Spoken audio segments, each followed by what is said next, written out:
My name is Andrea Gironis, and I'd like to welcome you to my presentation on first principles of astrophotography. This presentation is meant to be an introduction to astrophotography for people who've never done anything like this before. I am a backyard astronomer. I image primarily from my backyard in Ottawa. I'm a proud member of Stella, which is an international organization of women astrophotographers. I do a wide range of astrophotography, including solar, landscape, planetary, and along the way I've come across some really interesting parallels that I hope to share with all of you today. I'm going to be going through this presentation quite quickly. Because it's being recorded, you can always rewind and watch it again on my YouTube channel. I do want to talk about some of the basic principles of astrophotography because once you understand them, you can apply them to all kinds of different cameras and different setups. I'm going to talk first about just using a camera on a tripod because that is accessible to everybody, especially with all the cell phones that we have out there. And the modern sensors really can do amazing things. Then we will talk a little bit more about advanced options such as tracking the sky, which will help you do deep sky imaging and other things. So here we go. These are the fundamental concepts that you need to understand about astrophotography. First of all, it's very dark and very dim. Most of these objects we can barely see with our eyes, we can barely see with telescopes, and they are very, very far away. And the sky moves. This is one of our true challenges when we want to take exposures of very dim objects that move. And there is all kinds of gear that you can get out there, and sometimes the choices are really quite overwhelming. So I strongly encourage you to go slow and take your time. Start with whatever you have. And if you're going to buy something, think about getting a tripod. That's the best place to start because almost everybody has a cell phone.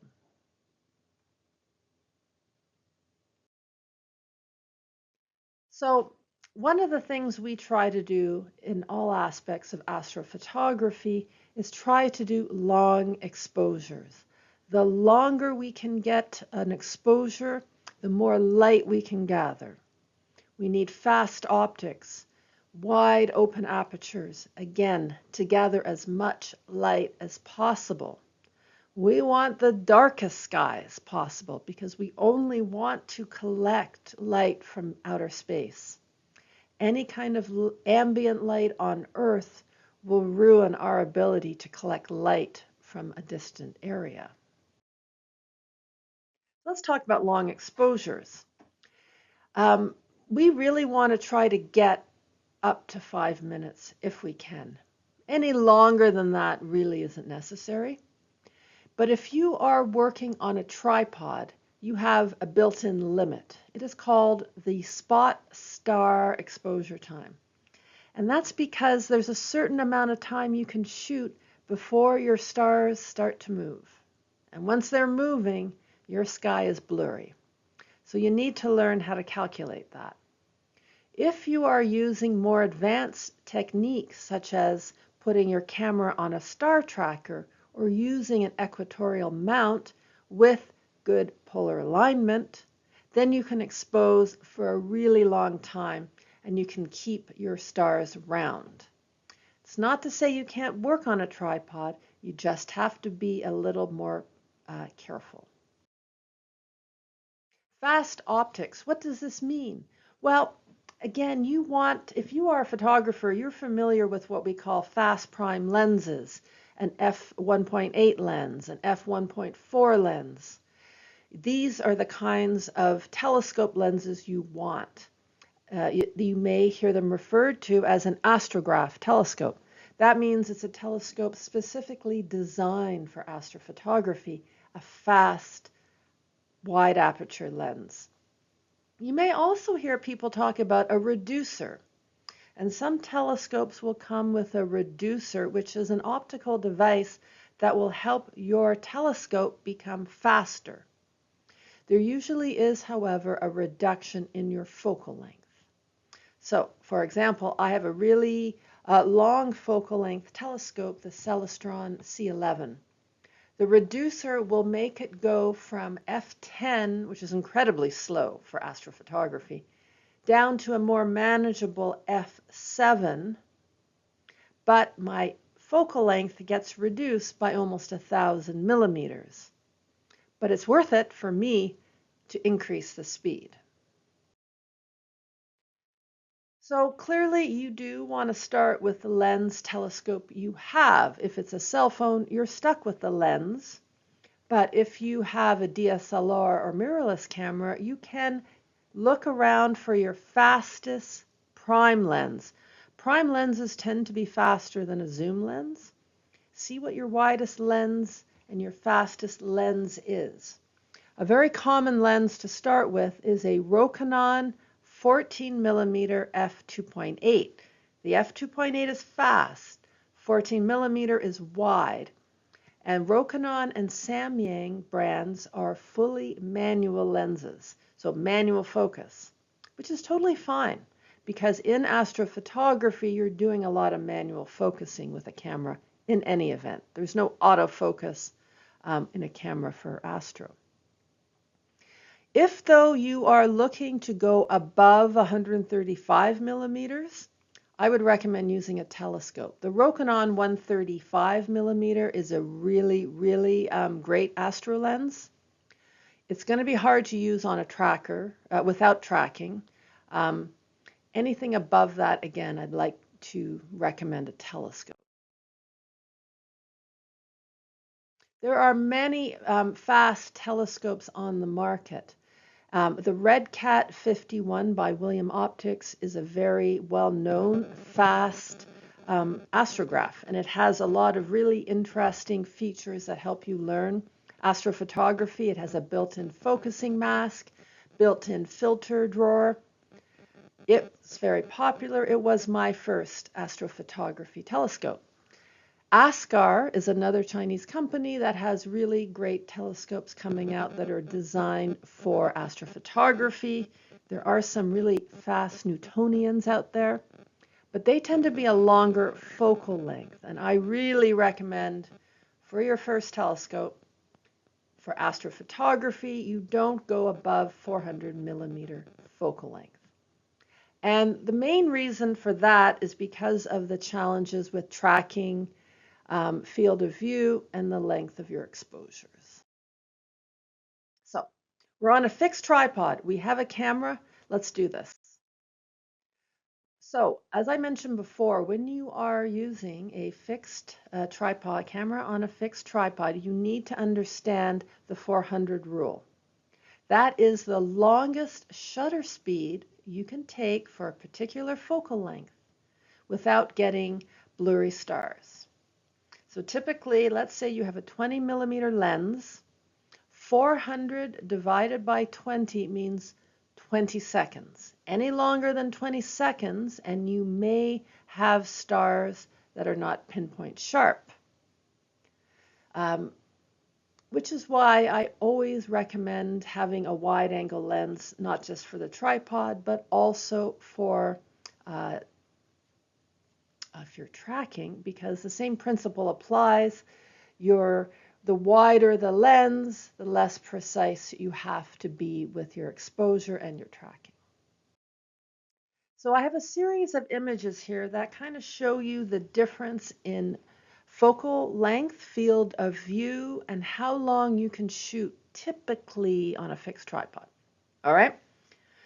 This image was shot with a 14 millimeter lens, kind of similar to a cell phone lens, very, very wide. If you are on a fixed tripod, you probably can do about 30 seconds. I would try 30 seconds. I don't think you could go much further before you have real noticeable star movements. In fact, if you put an iPhone in a tripod, it is smart enough to know that it's in a tripod, and it will let you natively do a 10-second exposure. But anyhow, let's move on here. All right, this picture, there's two of me, is shot with a 20mm lens. So you're more zoomed into the Milky Way. Your focal length is longer. So you can only shoot for maybe 15 seconds on a fixed tripod before you have noticeable star trails.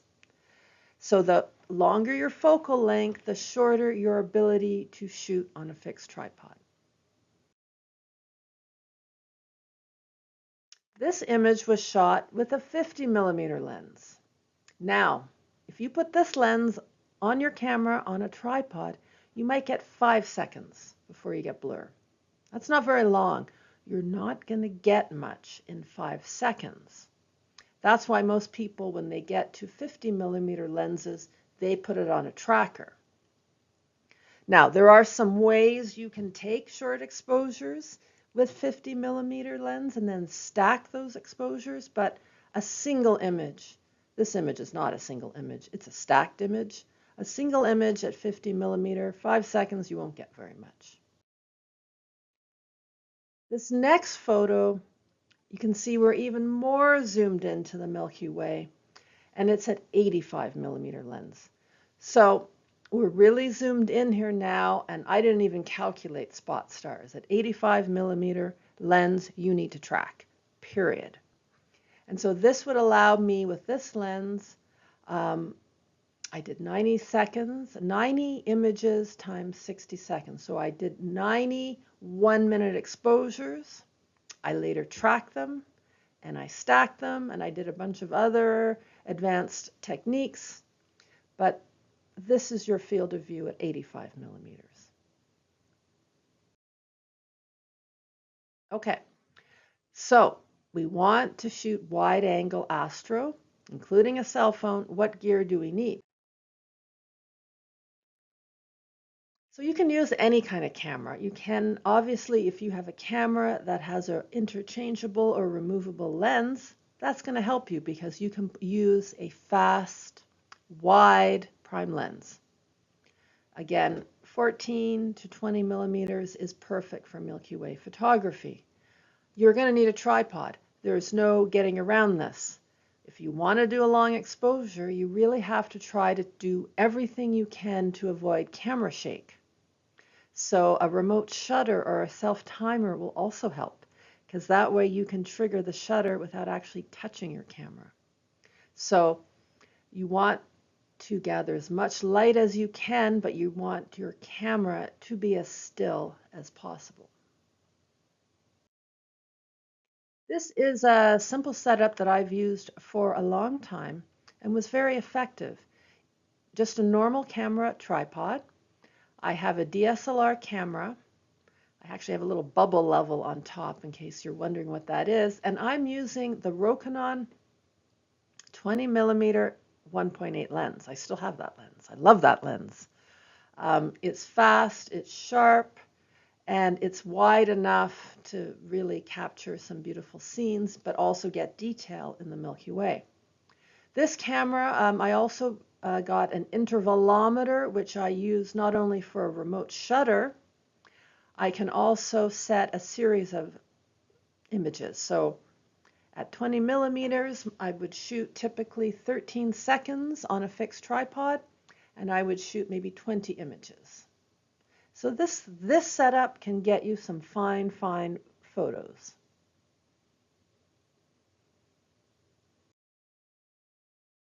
The same concept can be used with a cell phone. You do need a tripod. You need to mount it solidly on the tripod. You may need to download a special astrophotography app because those apps will do some internal stacking and they will let you do a really long exposure. Natively, the iPhone, I think, will let you do 10 seconds. You want to try to get up to 30 seconds. Some other options for a cell phone would be putting your cell phone up to the eyepiece of a telescope, shooting different kinds of star alignments, and very bright objects like the moon, like the aurora, and the sunsets. There are some amazing cell phone astrophotographers out there, and so far this fellow was the most impressive one, Shane Mostyn from Australia. You can see he does use a tripod. He has the ability to up the ISO of his camera. I think he can even shoot in RAW and then process the images in a computer after, but he does a lot of processing in camera. So I'd recommend you go and you check out lots of his videos on how to do cell phone photography. A word of caution about Shane. Shane lives in like a really dark part of Australia. Cell phone photography, like all wide-angle photography, is really susceptible to light pollution. A street lamp, a car headlight. The slightest bit of light can be picked up by a wide-angle lens, so being in a dark place is really, really important. These are just some other examples where I use my cell phone to capture the scene at an eclipse and a moon alignment I was shooting in Toronto. Cell phones are really, really good to take photos of the aurora. And many times I've been out shooting the aurora and I have visitors or other people and I show them how to shoot the aurora on their cell phone. I very often use my cell phone to just do a quick test to see if I can see aurora, because the cell phones are that sensitive, they can see aurora when our eyeballs cannot. The aurora, October 14th, was an incredibly, very, very bright aurora, but I used my cell phone to capture these images 4 seconds in my hand. Had I had a tripod, it would have been better, but as you will hear later on, you don't necessarily want a long exposure for the aurora. Shorter is sometimes better. And I throw this out there because it was a really interesting thing that I came across, which was using telephoto lenses with certain cell phones. And this photographer, Jessica Rojas, I recommend you go and follow her on Instagram. I think her handle is by Jessica Rojas. She is a moon and sun alignment photographer, and she normally uses a Nikon with a long lens. And she went off with this special kind of lens that attaches to a special cell phone and took some really amazing photos. So I think the cell phone photography aspect is going to continue to grow, particularly when we can move cell phones away from wide-angle images to more telephoto shots. Okay, you have your tripod, your camera, your intervalometer, you're in a dark location, you know what you need to do next. So wide-angle shots are typically very good for aurora, Milky Way, some eclipses when you want to do a wide-angle eclipse. These are all suitable wide-angle targets. I'm pointing Messier 8 out here, the Lagoon Nebula. It's that really red thing you'll see in most of my images of the Milky Way. And if you're just learning the night sky or you're just learning how to find the Milky Way, make a note of M8. The Milky Way, generally in Canada, is a spring, summer, early fall phenomenon. And it will be moving from the southeast to the southwest. And if you're using apps, you can enter in Messier 8, the Lagoon Nebula, and that's going to really help you find the location of the Milky Way in the sky. Hopefully, though, you're in a dark enough spot that you can actually see it. Sometimes, though, because our summer nights are so short, we have to stay up a little later to really, really see the Milky Way. And as I alluded to before, there's really no getting around this. If you're going to do wide angle Milky Way photography, you have to be in a dark spot. Like you just have to be fully dark, far away from anything, a little tiny bit of light really ruins things.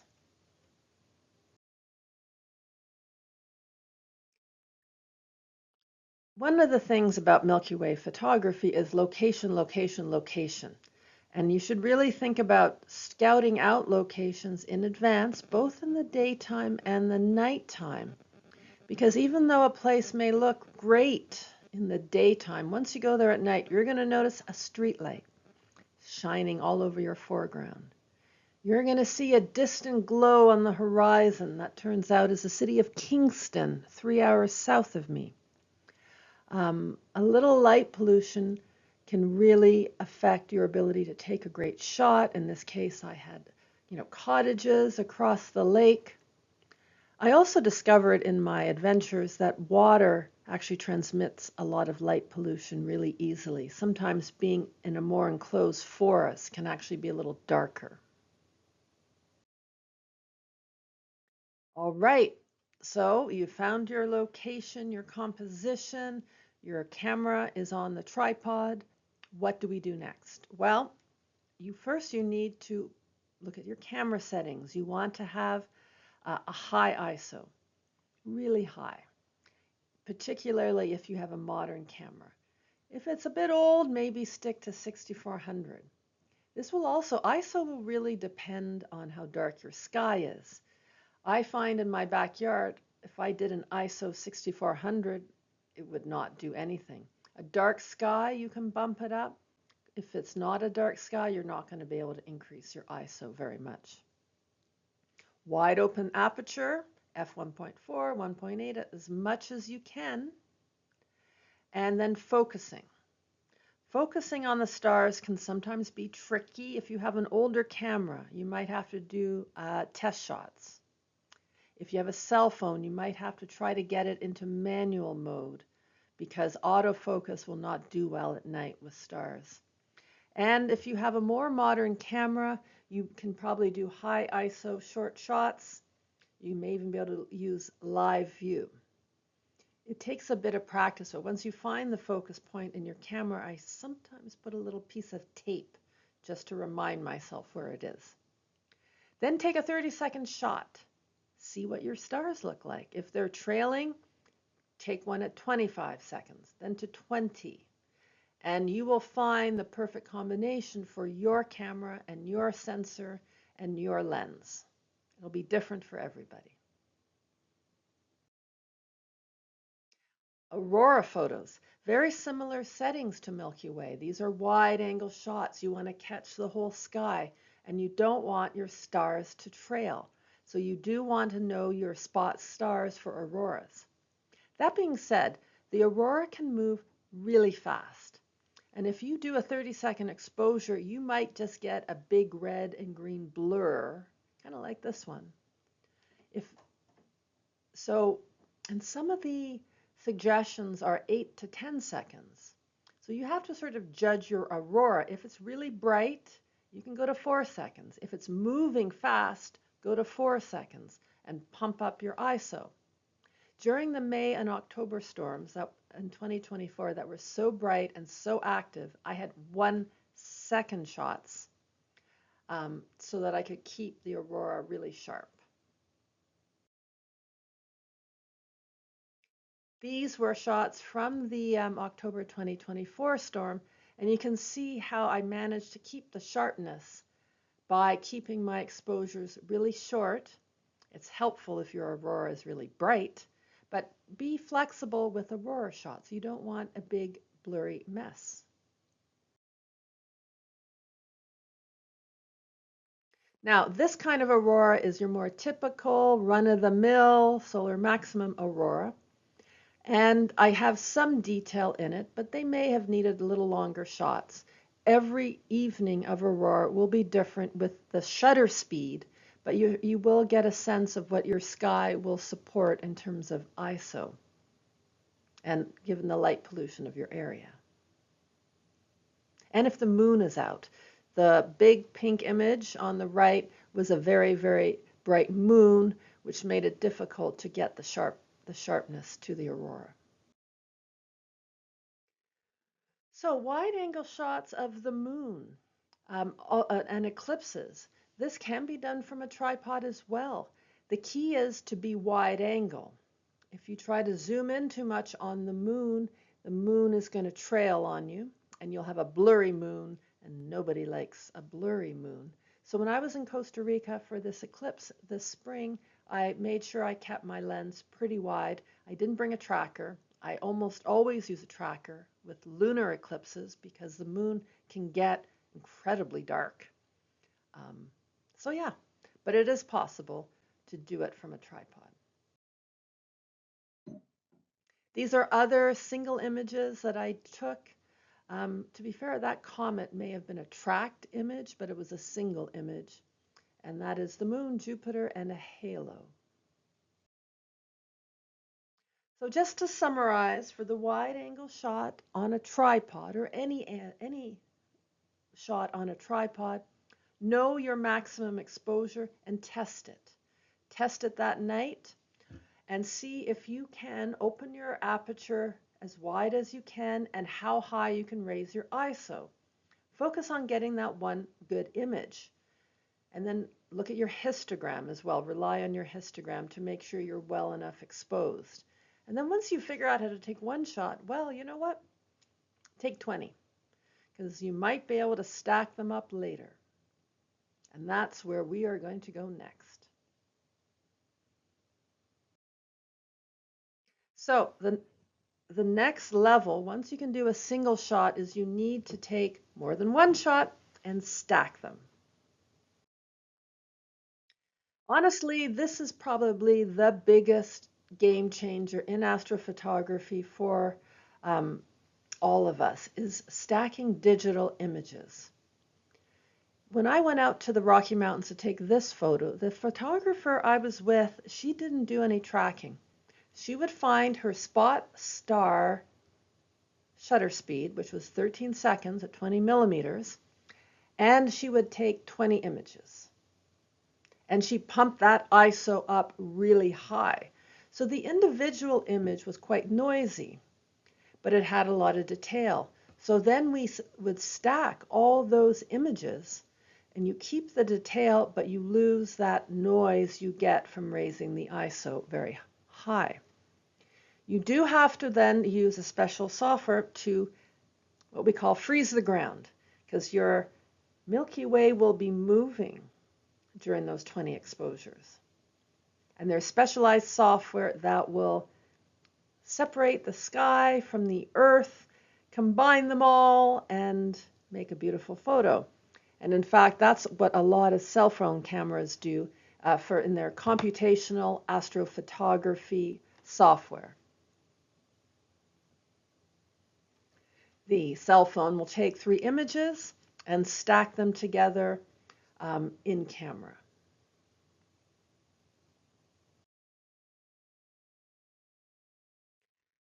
Another lunar eclipse shot, this again was done by stacking. So I had 15-second shots, that was spot stars for me at 20 millimeters. I did 10 images. The Milky Way will move over 10 times 15 seconds.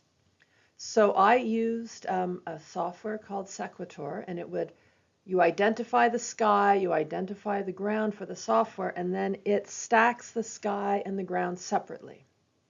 And I was then also able to blend in a separate image of the moon, because the moon is extremely bright. And if you do a 30-second exposure of the moon or a 15-second exposure of the moon, it will be overexposed. I didn't do the best blending job, but I was just learning at the time. So in terms of the software that will stack your landscapes, the Windows version is free and online called Sequitur. And you load up your images, you pick one image to be the anchor, and then all the other sky images are mapped to or registered to that alignment picture. And the sky is then combined and then with the ground, and it produces an output that is a stacked sky with the landscape. There's lots of videos out there on how to use it, but it's pretty impressive stuff and very, very useful for astrophotography.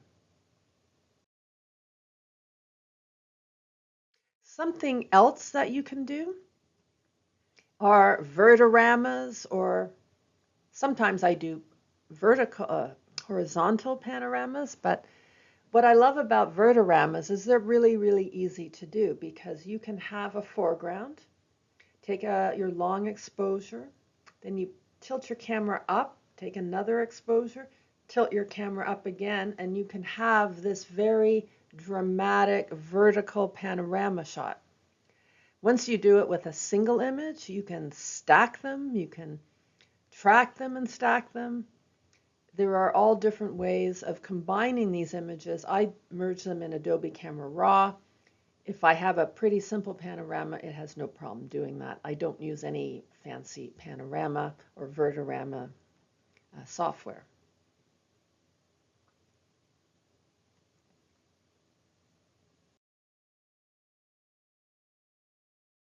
The Aurora is well suited to panoramas. Again, you take a single shot with your spot stars, turn your tripod, shoot again, turn your tripod, shoot again, turn your tripod, shoot again. I don't have any fancy panorama gear because frankly, who's looking at the ground? Everyone is looking at the beautiful sky. Okay, now we're moving to the next level of astrophotography with regular cameras, and that is tracking the sky. And this is what allows us to get really long exposures. So I have always used equatorial tracking. I have a Skywatcher Star Adventurer I love. I now have a Nomad that I use for, it's very portable. If you have a normal telescope with a tracking equatorial mount, that's exactly the same concept that we are using for our camera tracking. There are alt-az mounts out there, and obviously astrophotography is possible with them. That's what smart telescopes do, but I don't know how they do it, and I don't think they can get really long exposures. So I would highly recommend you stick with equatorial tracking, equatorial mounts for astrophotography. So when you do equatorial tracking, you need to have your mount aligned with the north celestial pole because obviously you're tracking movement across the sky. The movement revolves around the north celestial pole, at least in North America.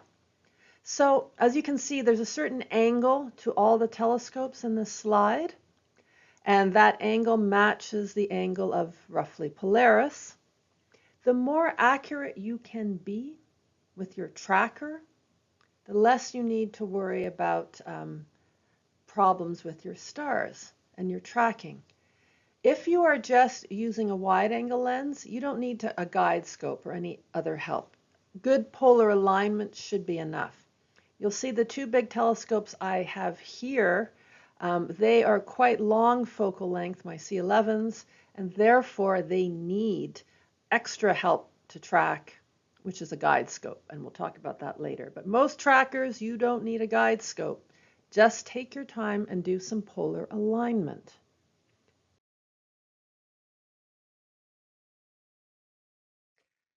And I know I talked about field of view earlier in this presentation, but it applies to tracking as well. So we like to do wide angle photography to start, not just because when you're on a tripod you can shoot for longer, but when you are tracking it is more forgiving.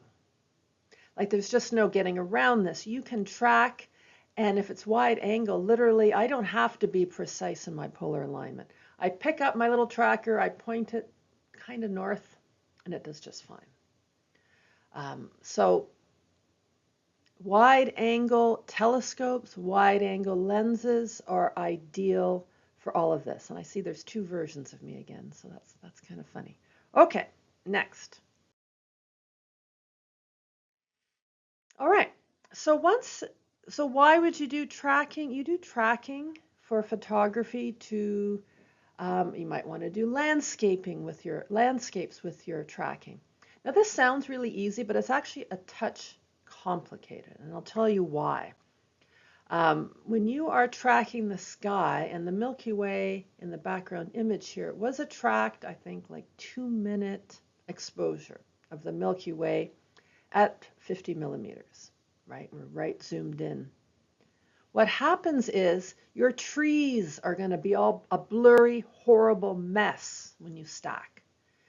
And then you turn your tracker off and you get the beautiful sharp stars, sharp trees, but your stars are a mess. So blending these two things together is actually a lot trickier than it would seem. So you have to give yourself a little room in the up and down, because you're probably going to have to adjust your blend somewhat. And you're going to have to work a lot with luminosity masks in Photoshop, and blending them in a beautiful way takes a lot of practice. So don't get discouraged. It's not easy at all. Level 3 is also tracking and stacking. So you could take a single 4-minute exposure of the sky, or you could take 20 60-minute images of the sky. So that tends to be what I do. I like to do 60-second exposures, and I like to take as many as I can, maybe an hour, maybe 30 minutes. Then you turn your tracker off, and you can do a long exposure of the foreground, and then you blend your sky and the foreground together in Photoshop. And you can see that trying to blend in a mountain is a lot easier than blending in trees. That's why I like mountains and why I don't like trees. Now, some people might say, well, can I blend a different sky with a different foreground? Well, it's generally considered that those kind of images are composites or creations. They're not reflective of real life. For it to be an acceptable blend that reflects real life, your sky and foreground images should be taken from the same spot on the same night with the same camera and lens, like this one here was. That way we don't get into, we have enough problems in this world with AI creating images. We don't want to be creating any more confusion than already exists. Again, this was another example where I took some photos of the sky that were tracked. And this was a 15-millimeter lens, so I, roughly aligned my tracker so it was pointing north. I didn't get too precise. And I took 20 60-second exposures. I stacked the sky, and then I turned off the tracker and took some exposures of the foreground. And then we can blend them all together at the end.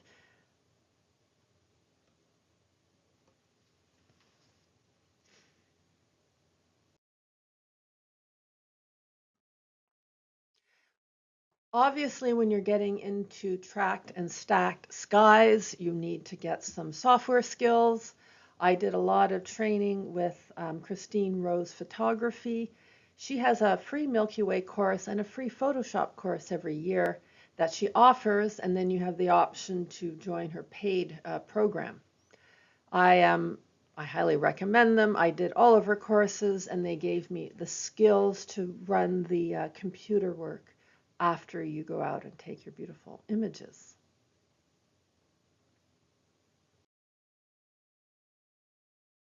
This was another example of a tracked and stacked sky. The sky was, this was shot at 85 millimeters. Again, I took a series of 60-second exposures. And then I turned the tracker off and I took a long exposure of the foreground with the same lens at the same place at the same time. As you can see, it wasn't a very interesting foreground. I was on a lake that was frozen, but I really wanted a foreground that was accurate to the place and time, where I got to see this beautiful comet up with the galaxies.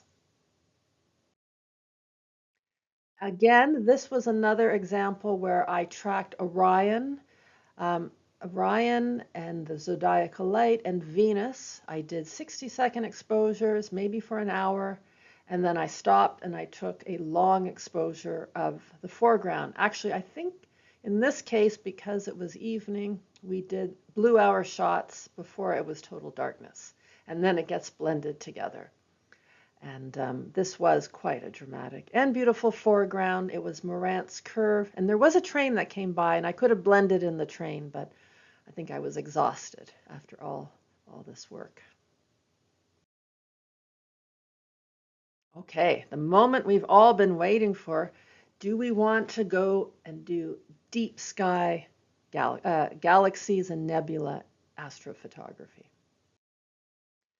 Basically, this is what people think of a lot when they think astrophotography, taking images of beautiful nebula and comets and all the beautiful colors of our universe. Maybe you want to take galaxy images. Um, this is what we call deep sky astrophotography. We are going at really small, dim objects that are far away. We might be using narrowband nebula filters to help us see certain things better.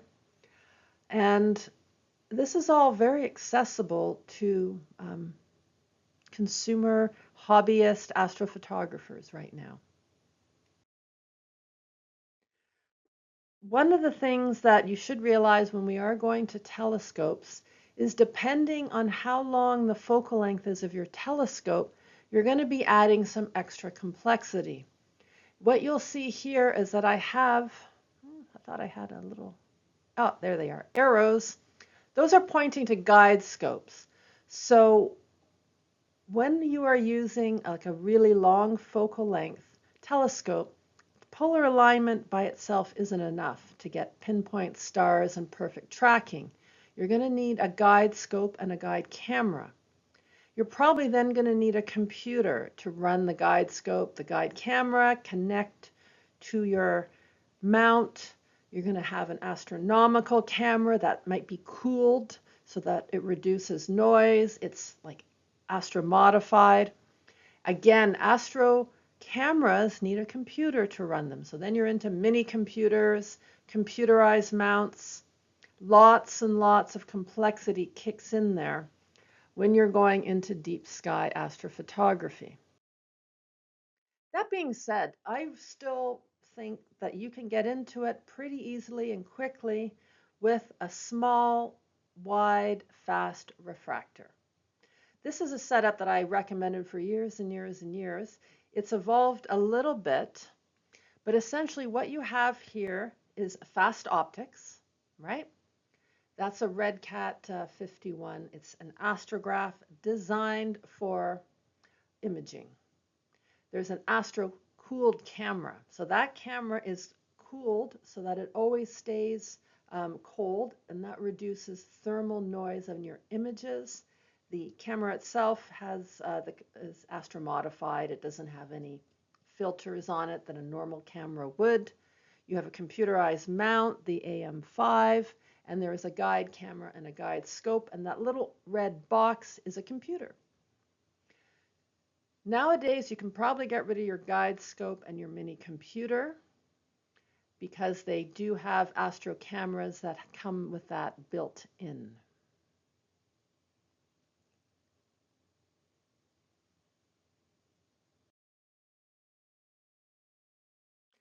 Now, I know some of you are thinking, oh my gosh, that's such a small telescope. I don't want to start so small, and I want to go big. Well, I'm just reminding you that all of the images on this slide we're taking with a focal length of 250 millimeters or less. Some of the most dramatic nebula are huge, and they really need a wide-angle lens. All of these were shot with wide-angle lenses and telescopes. So 250, it's perfect. It's the perfect place to start. But, okay, if you're really going to fight me on this, you can go and get a FRA 400. 400 millimeters, f.6, not quite as fast, not as many built-in features as the Red Cat. But I can tell you my friend Kate Beecroft has got like a bunch of apods using this telescope does the most amazing photography, and it is a highly regarded entry-level scope as well. And I also have a picture up there. It's the 585 color wireless astro camera. It has a built-in computer and guide sensor. So you don't need a separate guide scope and you don't need a separate ASI air. So I would recommend going with that camera as well. I believe there's a 2600 MC version as well. So those would be normally my recommendations on how to get started with deep sky photography. However, things have changed. We are now in the world of smart telescopes. And I'm sure all of you have heard of or know about sea stars and other kinds of smart telescopes. And to be honest, if you want to start deep sky astrophotography, I'm going to tell you to start here.